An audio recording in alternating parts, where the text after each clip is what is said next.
Number 1. That eternal fire is prepared for him. Matthew chapter 25, verse 41. Then he will say to those on his left, "Depart from me, you who are cursed, into the eternal fire prepared for the devil and his angels." Jesus shares this during the parable of the sheep and the goats.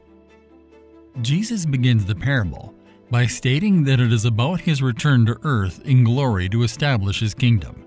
Matthew chapter 25.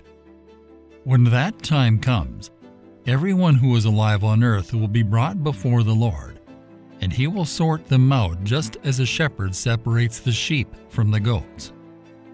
Matthew chapter 25, verses 40 to 46.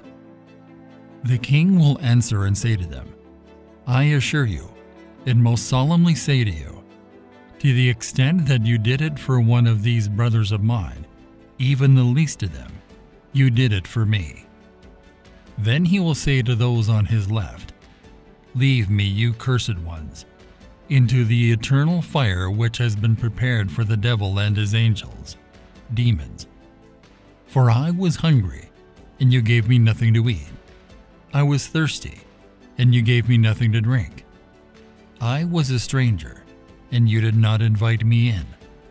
Naked, and you did not clothe me. Sick and in prison, and you did not visit me, with help and ministering care." Then they also in their turn will answer, "Lord, when did we see you hungry, or thirsty, or as a stranger, or naked, or sick, or in prison, and did not minister to you?"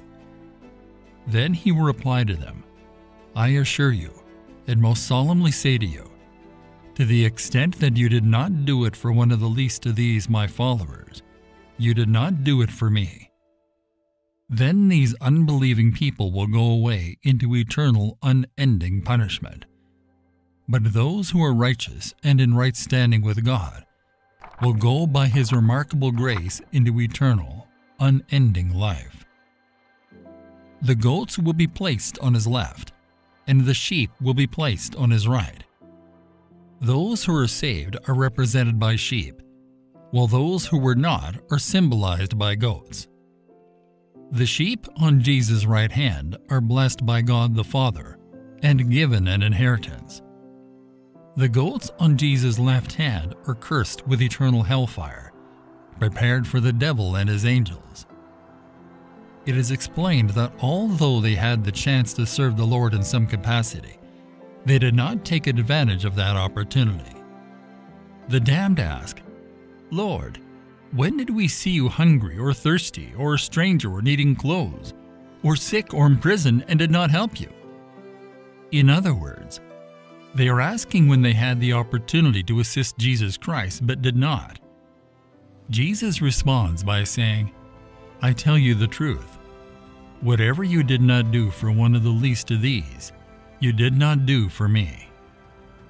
Jesus then concludes his teaching by drawing a contrast between the wicked and the righteous by saying, "They will go away to eternal punishment, but the righteous to eternal life." The good deeds that are described in the parable are not what leads to salvation. Rather, they are the result of being saved. As Christians, we are transformed into the image of Christ. Number 2. He snatches word from hearers. Jesus shares this during the parable of the sower. Matthew chapter 13, verse 19. When anyone hears the word of the kingdom regarding salvation and does not understand and grasp it, the evil one comes and snatches away what was sown in his heart. This is the one on whom seed was sown beside the road. Matthew chapter 13, verses 3 to 9 contains the parable of the sower, which is also sometimes referred to as the parable of the four soils. The parable of the sower tells the story of a farmer who scatters seed across his field, and some of the seed lands on each of the four different kinds of ground. Matthew chapter 13, verses 3 to 9. He told them many things in parables, saying, "Listen carefully. A sower went out to sow seed in his field, and as he sowed, some seed fell beside the road, between the fields, and the birds came and ate it. Other seed fell on rocky ground where they did not have much soil, and at once they sprang up because they had no depth of soil. But when the sun rose, they were scorched, and because they had no root, they withered away. Other seed fell among thorns, and thorns came up and choked them out. Other seed fell on good soil and yielded grain, some 100 times as much as was sown, some 60 times as much, and some 30. He who has ears to hear, let him hear, and heed my words.